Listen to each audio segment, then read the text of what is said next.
நன்றி.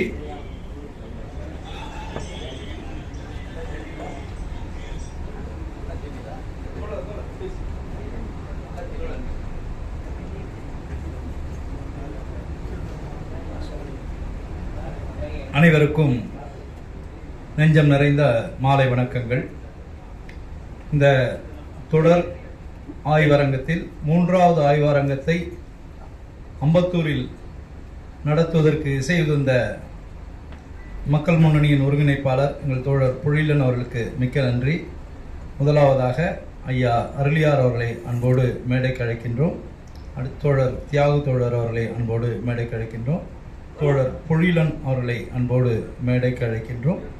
தம்பி தெல்லியன் அவர்களை அன்போடு. அன்பிற்குரிய உறவுகளே, ஒரு நம்முடைய தாய்மொழி தமிழானது பறந்து விரிந்து ஆஸ்திரேலியாவின் மடகாஸ்கர் முதல் இமயமலை கோடி வரை பெருகற்று ஆட்சி செய்ததாக ஐயா பாவாணர் உள்ளிட்டோர் கூறுகிறார்கள். ஆனால் இன்று நாம் ஒதுக்கப்பட்டு சுருங்கி ஒரு இடத்தில் தமிழ்நாடு என்ற ஒரு சிறு குழுக்குள் நாம் அடங்கி இருக்கிறோம். நம் மொழிக்குள் பல்வேறு மொழிகள் கலப்பு ஏற்பட்டு நிறைய மொழிகள் திரிந்து உருவாகி இருக்கிறது. நம்முடைய வேர்ச்சொற்கள் பல்வேறு மொழிகளிலே, கொரிய மொழி, ஜப்பானிய மொழி போன்ற ஏராளமான மொழிகளிலே நம்முடைய சொற்கள் இருக்கிறது.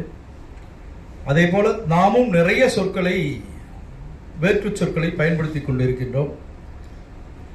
அதெல்லாம் ஆய்வறிஞர் ஐயா அவர்கள் மிகவும் தெளிவாக நாம் சமஸ்கிருத சொற்கள் எதுவென்று ஓரளவுக்கு நாம் சொல்லிவிட முடியும். சுந்தரமூர்த்தி என்பது ஒரு சமஸ்கிருத பெயர் அப்படின்னு சொல்லிட முடியும். முக்கியமாக சில பெயர்கள், ஊர் எல்லாத்தையுமே நம்ம சமஸ்கிருதம்னு சொல்ல முடியும். ஆனால் தமிழிலும் சமஸ்கிருதம் இருக்கிறது, தமிழ் சமஸ்கிருதமாக இருக்கிறது என்று நிறைய இருக்கிறது தமிழ்லேருந்து. ஏன்னா எல்லா மொழிக்கும் தாய் தமிழ் மொழி தான் அப்படின்னு சொல்லி பாவாணர் சொல்கிறாங்க. ஐயா அதற்காகவே வாழ்நாளை ஈகம் செய்து செஞ்சொற் சொற்பரப்பியல் பிறப்பியல் குறித்தான ஆய்வுகளை செய்து நிறைய ஆய்வுரைகளை வெளியிட்டிருக்கிறார்கள், புத்தகங்களாக வெளியிட்டிருக்கிறார்கள். ஐயா அவர்களுடைய இங்கு அம்பத்தூருக்கு சென்ற ஒரு 3 மாதத்திற்கு முன்பு கூட அம்பத்தூருக்கு அழைத்திருந்தோம். ஆனால் அன்று விரிவாக அவருடைய பேச்சை கேட்க முடியவில்லை. ஏனென்றால் அன்று நேரம் இல்லை, ஒரு குடும்ப விழாவுக்கு வந்திருந்தார்கள். இது போன்ற ஒரு ஆய்வரங்கத்தில் ஐயாவுடைய பேச்சை கேட்க வேண்டும் என்ற ஆசை எனக்கும் உள்ளது. இதற்கு வாய்ப்பு கொடுத்த தோழமை உறவுகளுக்கு மிக்க நன்றியும், வந்திருக்கிற ஒவ்வொருவரையும் அன்போடு வருக வருக என்று வரவேற்கின்றேன். அடுத்தபடியாக தம்பி முகவுரையாக தம்பி தெல்லியன் அவர்கள் ஒரு சில கருத்துக்களை.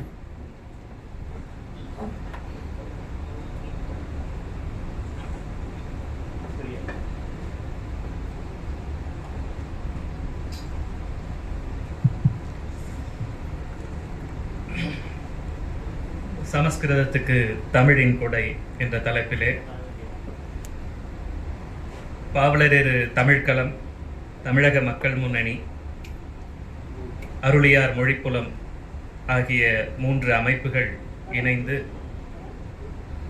தொடர்ச்சியாக நடத்தி வருகின்ற ஆய்வரங்கம் இன்றைக்கு 3வது ஆய்வரங்கத்தை நாம் தொடங்கி இருக்கின்றோம். இந்த ஆய்வரங்கத்தினுடைய தேவை எவ்வாறெல்லாம் இருக்கோ, எப்படியெல்லாம் இந்த ஆய்வரங்கத்தினுடைய செயற்பாடுகள் வெளிப்படும் என்பதையெல்லாம் இதற்கு முன்னதாக நடந்த 2 நிகழ்வுகளிலுமே ஐயா அவர்களும் இந்த நிகழ்வினுடைய காரணி தோழர் பொழிலன் அவர்களும் தெளிவாக விளக்கியிருக்கிறார்கள். இது 3வது நிலையாக வளர்ந்திருக்கிறது. எப்பொழுதும் திரைப்படத்தில் நம்ம ஒரு காட்சி பார்ப்போம், நாயகன் அடி வாங்கி கொண்டே இருப்பான், அதுக்கு பிறகு எழுந்து தலையை மட்டும் திருப்பி பார்ப்பான், அப்புறம் ஒரு கடுமையான சொல், ஒரு எச்சரிக்கை கொடுப்பான், அதுக்கு பிறகுதான் தாக்குவான். தமிழர்கள் ஒருவேளை அப்படித்தானோ, ஒருவேளை அடி வாங்கி முதலில் பழக்கப்படுகிறார்களோ, அப்படியாகத்தான் 2000 ஆண்டு ஒருவேளை நாம் இருந்திருப்போமோ என்னவோ. பெரியார் மட்டும்தான் சென்ற நூற்றாண்டிலே திரும்பி பார்க்க வைத்தார். ஒரு பெரிய போராட்டம், பெரிய போர் சூழல் ஒரு நூற்றாண்டு காலமாக தமிழ் நிலத்திலே தொடர்ச்சியாக நடந்து வந்தது. அது தனித்தமிழ் இயக்க வழியிலே, பெரியாரிய வழியிலே, செஞ்சட்டை தோழர்களினுடைய வழியிலே, சிவப்பு சிந்தனை அடிப்படையிலே, பல்வேறு நிலைகளிலே தமிழ் தேச உரிமை சார்ந்தும் தமிழ் மொழி சார்ந்த தமிழ் மொழி சார்ந்த போராட்டங்களும் இனம் சார்ந்த உரிமை போராட்டங்களும் வெவ்வேறு நிலைகளிலே சென்ற நூற்றாண்டிலே நாம் பல்வேறு கட்டத்திலே பார்த்தோம். அது மொழி போராட்டமாக இருக்கட்டும், தமிழ்நாடு விடுதலை, தமிழீழ விடுதலை போராட்டங்களாக இருக்கட்டும், தமிழ் தேசியம் சார்ந்த தமிழ் மொழி சார்ந்த நூற்றுக்கணக்கான நூல்களை ஆக்கம் செய்ததாக இருக்கட்டும், இதெல்லாம் சென்ற நூற்றாண்டிலே நாம் பெற்றிருந்த தளம். நாம் திரும்பி பார்த்திருக்கிறோம். மிக பெரிய மீளாய்வை 2000 ஆண்டு காலத்திற்கு பிறகு சென்ற நூற்றாண்டிலே தான் நாம் மீளாய்வு செய்திருக்கிறோம். சென்ற நூற்றாண்டில் தான் நூற்றுக்கணக்கான அறிஞர்கள் இந்த மண்ணுக்காக, இந்த மக்களுக்காக, மொழிக்காக உழைத்திருக்கிறார்கள். எல்லா தளத்திலும், மொழி தளத்திலும் உழைத்திருக்கிறார்கள். ஐயா பாவாணர் அவர்கள், மறைமலடிகள் அவர்கள், பெருஞ்சித்திரனார் அவர்கள், பல அறிஞர்கள் உழைத்திருக்கிறார்கள். இந்த மொழியை எவ்வாறு தனித்து ஆரியத்திடமிருந்து மீட்டெடுப்பது என்பதையெல்லாம் மொழி தளத்திலே ஒரு பெரிய ஒரு வரிசை, ஒரு தொடர்ச்சி நடந்திருக்கிறது. அதுபோல் இனத்தளத்திலே போராட்டம் நடந்திருக்கிறது. தமிழன் உரிமைக்காக, தமிழன் என்ற ஒருங்கிணைப்புக்காக பல்வேறு போராட்டங்கள் தமிழ் தேசிய போராட்டங்களாகவும் தமிழர் உரிமைக்கான போராட்டங்களாகவும் பெரிய தளத்திலே வளர்ந்திருக்கிறது. அதிலே தலைமை தலைவராக ஐயா பெரியார் அவர்கள் இருந்தார், பெருஞ்சித்திரனார் அவர்கள். அது போராட்ட கருவி வழி போராட்டங்களாக கூட அதெல்லாம் முகிழ்த்தன. அதெல்லாம் நமக்கு தெரியும். இப்படியான ஒரு சென்ற நூற்றாண்டு ஒரு நிறைவான தமிழ் தேசிய எழுச்சி சென்ற நூற்றாண்டிலே நாம் எழுந்ததை பார்த்திருக்கிறோம்.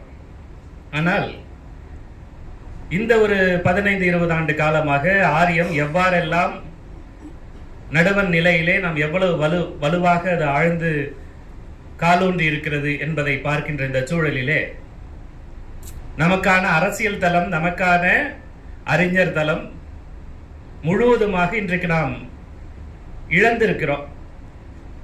அதிலே நமக்கு கிடைக்கக்கூடிய ஓரிரு தலைவர்கள், ஓரிரு அறிஞர்களை தவிர நம்மிடம் இருப்பது வேறு ஒன்றும் இல்லை.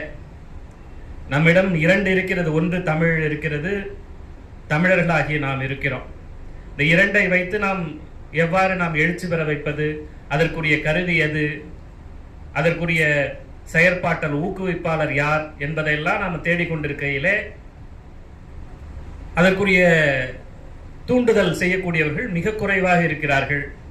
இன்னும் சொல்ல போனால் இறுதி நிலைகளிலே அவர்கள் எல்லாம் இருக்கிறார்கள். இறுதி 10 ஆண்டுகளிலே தன்னுடைய செயற்தலங்களிலே இருக்கிறதெல்லாம் நம்ம பார்க்கிறோம். பல அறிஞர்கள், பல புலவர்மார்கள், நாம் எல்லாம் மிகவும் வருந்தி நாம் இன்றைய தலைமுறைக்கு நாம் சொல்வது, ஒரு புலவன் இல்லை.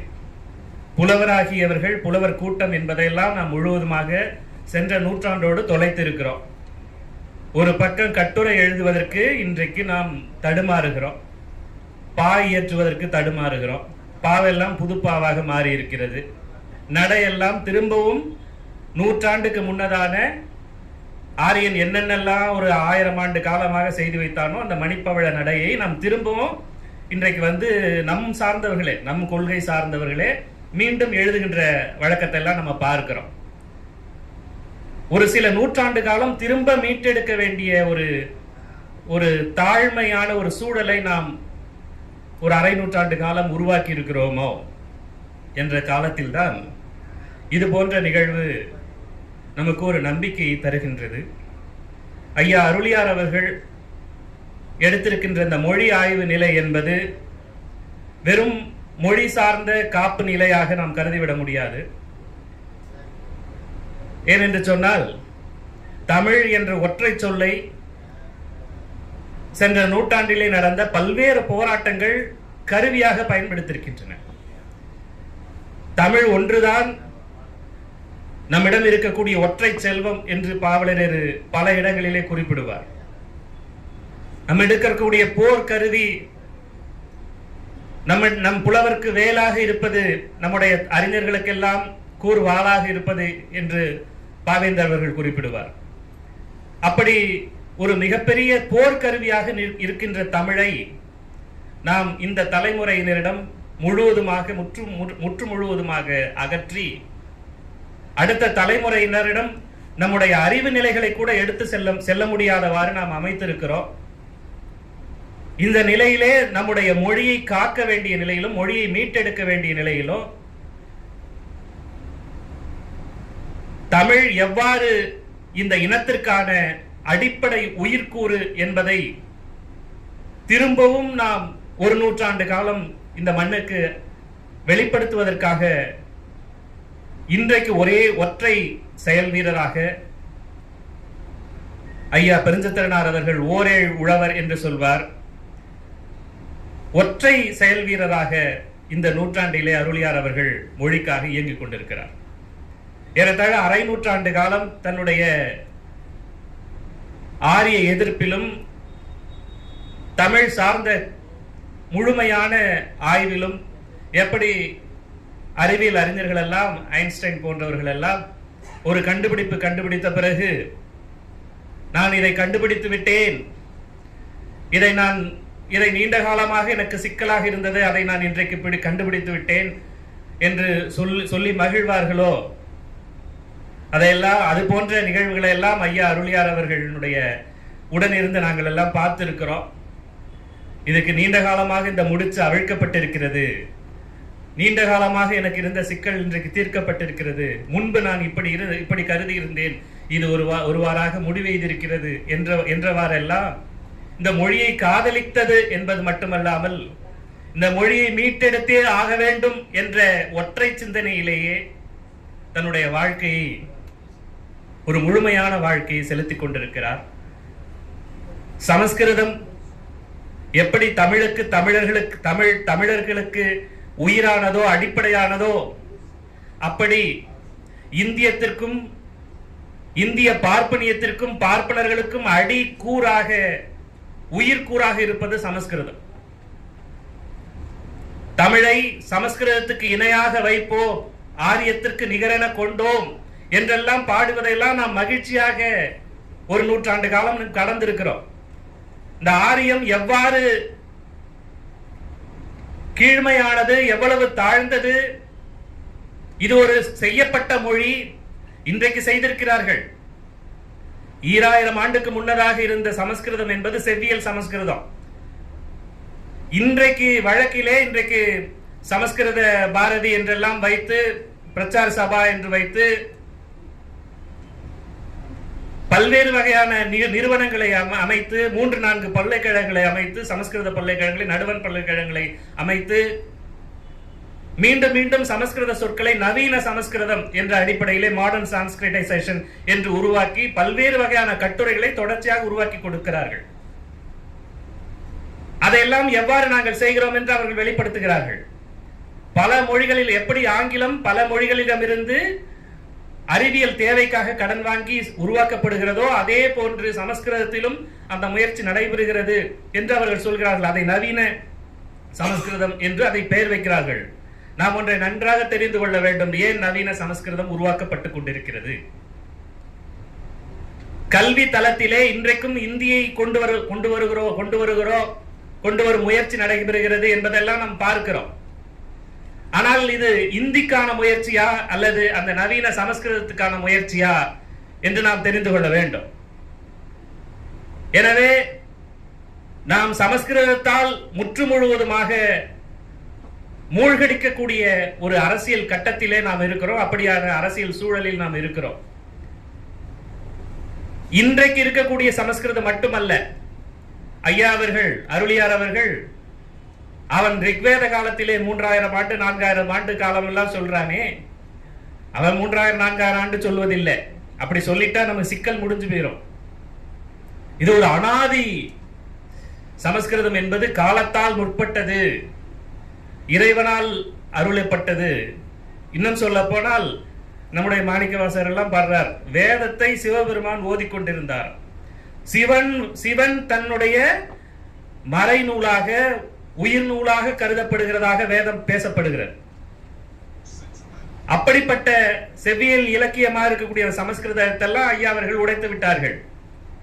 அதனுடைய தொடர்ச்சி தான், அதனுடைய நீட்சி தான் இந்த அரங்கம். ஆரியத்தை வீழ்த்துவதற்கு ஆரியத்தினுடைய அடி கூறாக இருக்கக்கூடிய உயிர்கூறாக இருக்கக்கூடிய சமஸ்கிருதத்தை நாம் தோலுரிக்க வேண்டியது கடப்பாடாக இருக்கிறது.